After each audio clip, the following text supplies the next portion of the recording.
You're welcome back to the live studios of Nigerian Decides from your choice, your TV of choice, independent television, where we are still on the countdown to the House of Assembly elections and the governorship elections too across the country. But we are going to be concentrating on the House of Assembly elections in Edo State because that is where we are.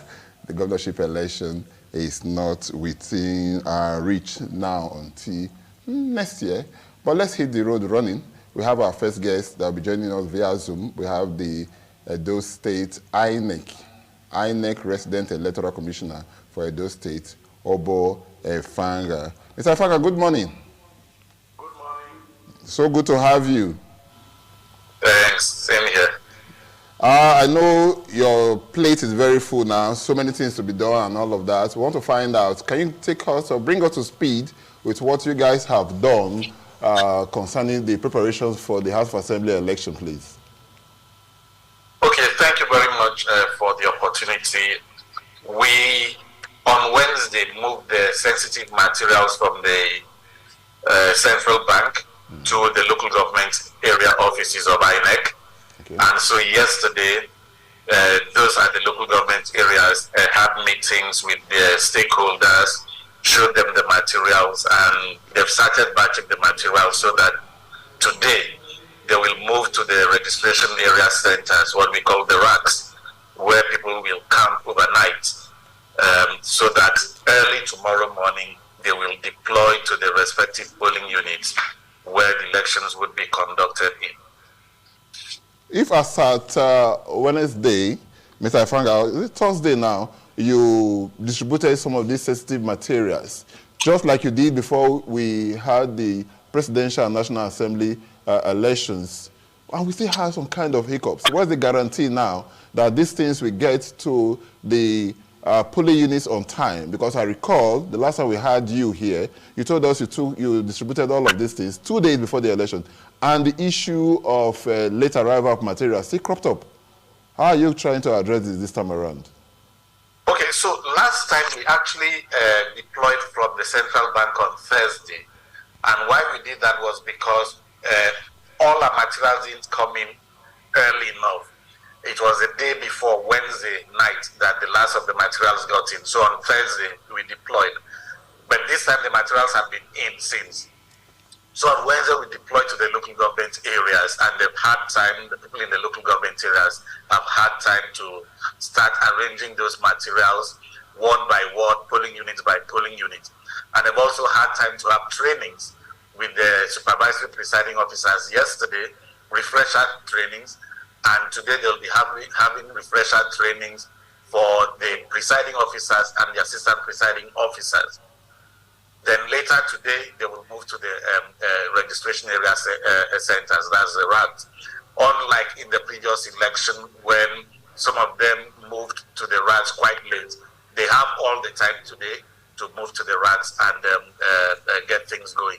So we expect that we shouldn't have the hitches we had in the previous election in this one.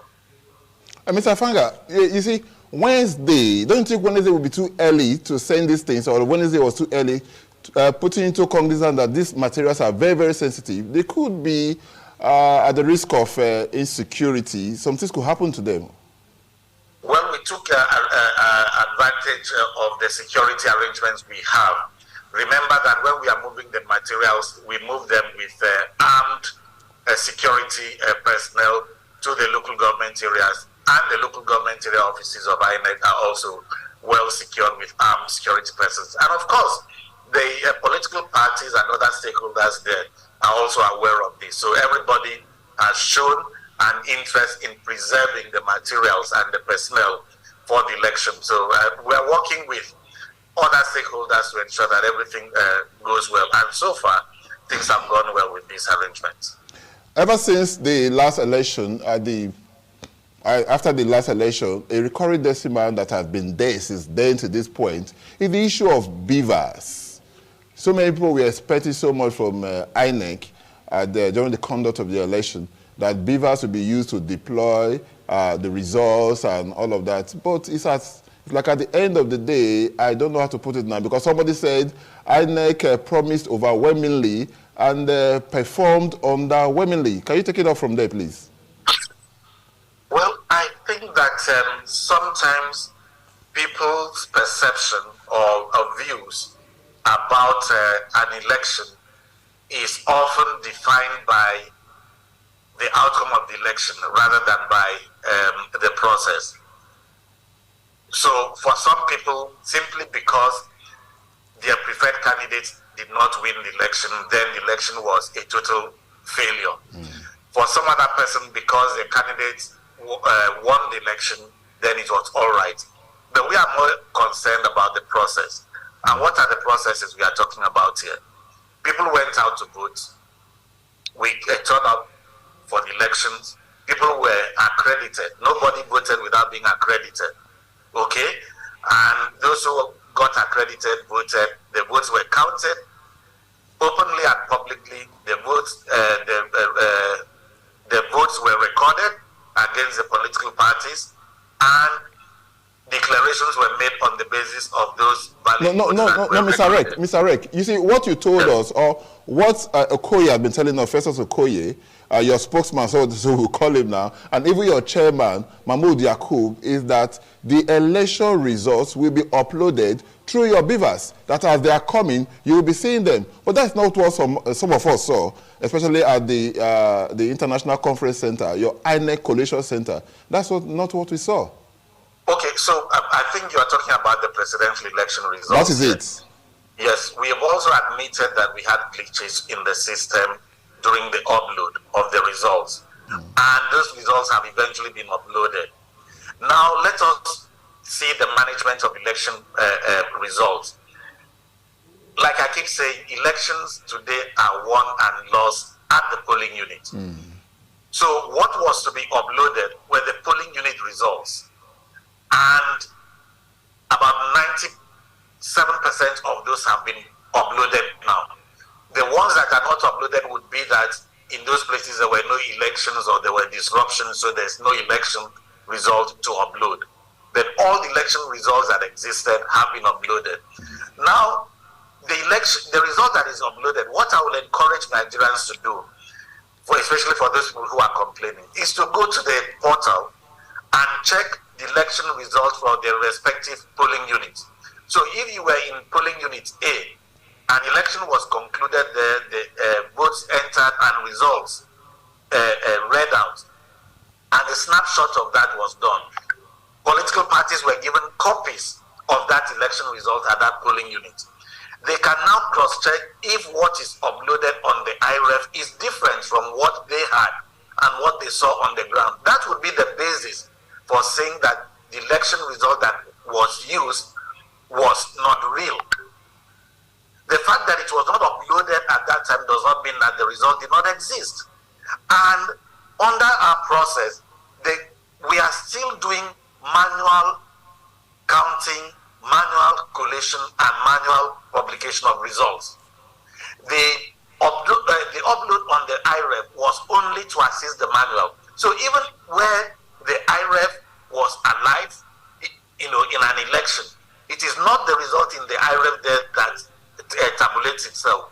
You still need humans at the ward collation level to collect the results from the polling units, at the local government collation level to collect the results from the wards, and at the state collation level to collect the results from the local government areas, and it gets up to the presidential collation at the national level.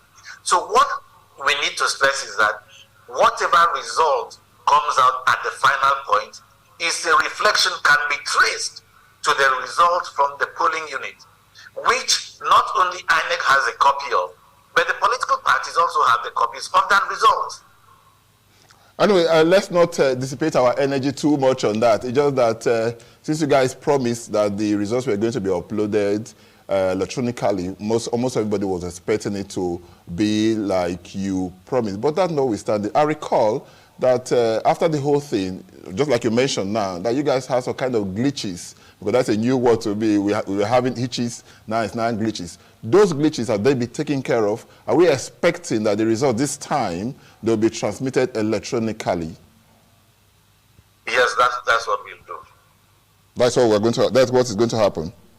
Yes. Okay, staying with the elections now, because if you go to town now, the temperature of the election is kind of feverish. And almost everybody is running up and down over this election.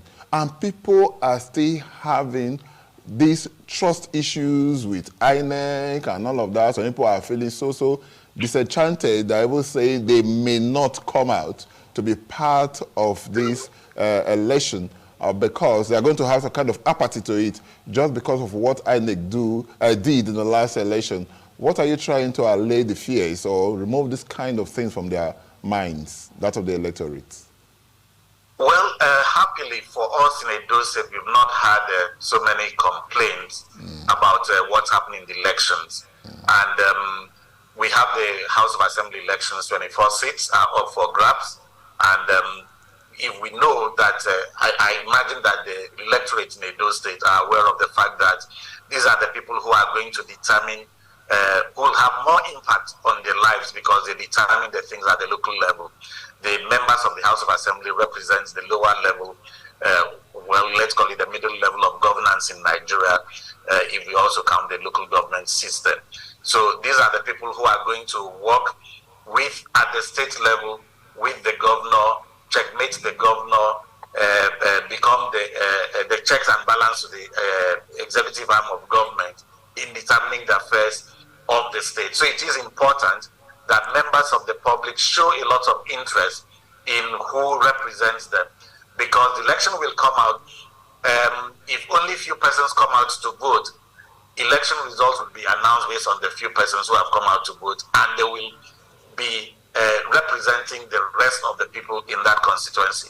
So it is better that as many people in the constituency who are registered to vote and have the PVCs come out and vote so that they can determine who represents them. I was made to understand that the election, the National Assembly election, in some areas were not held during the last election. I think that has to do with around Esan, Central, Igweben, and the rest. And secondly, too, that of Wonde Orion, I think there's going to be a by-election on that. Can you walk us through that? Okay, so for Esan Central, Esan's West and Igweben Federal Constituency, that election was not conducted at all because we realized quite close, late in the day, that the ballot paper, there was an error in the ballot paper. So we had to stand down that election. The election is going to be done alongside the House of Assembly election tomorrow. So we'll have election into Esan Central, Esan West, and Igweben Federal Constituency. Now for Orion Umode Federal Constituency, the election was inconclusive because election could not be held in some places, and we necessarily have to have the elections in those places to have the final result of the election. But that would be a supplementary election. There are various places across the country where supplementary elections have to be conducted for the National Assembly, for the Senate and House of Reps. So INEC would fix a date for all the supplementary elections to be conducted. So for the people in Orion Umuode Federal Constituency, their own election, a date would be fixed for the supplementary election. So we are not having we are not having it, this supplementary election. We're not having it alongside with the House Assembly election. No, it's not tomorrow. Okay. A date would be fixed for that. But for the one that there was no election at all, that is Esan Central, Esan West, and Igweben Federal Constituency. It will be done tomorrow, alongside with the State House of Assembly elections. We discovered in the last election that some of the ballot papers, some people complained that some of the ballot papers were not signed behind it. I don't envy you in this task because I know you are going to be signing thousands and thousands or hundreds of thousands of ballot papers. Is there any guarantee that everything is signed now, authenticated, stamped the way they ought to be? No. Ballot papers are stamped and signed at the point of handing it over to the voter to vote. So it's the duty of the presiding officer to stamp the back of the ballot paper and sign. Your colleague in, I think in River State, if I'm not mistaken, the Rivers or Cross River State, Yomeri, said he signed so many ballot papers to be used for the elections, hundreds of thousands of ballot papers. So why are you not signing yours? There's no provision that you must, that the resident electoral commissioner must sign. No, what he actually said was that there's no provision that he must sign, so he didn't need to sign. Okay. There are some resident electoral commissioners who have gone ahead to sign just to be sure that whatever ballot is used, that there's another level of authentication. But that would only happen if there is so much distrust that maybe there are some people who are producing fake ballot papers. But I've not seen any reason why I should personally sign the ballot papers that are going to be used in all the polling units. That would be stressing one too much. The ballot papers that would be used at the polling units, most of the ballot papers are customized, because remember that in each constituency, there are different political parties. You can have in one constituency where only 5 political parties are contesting. In another constituency, maybe all the 18 are contesting. In another one, maybe 10. So the ballot papers differ from constituency to constituency.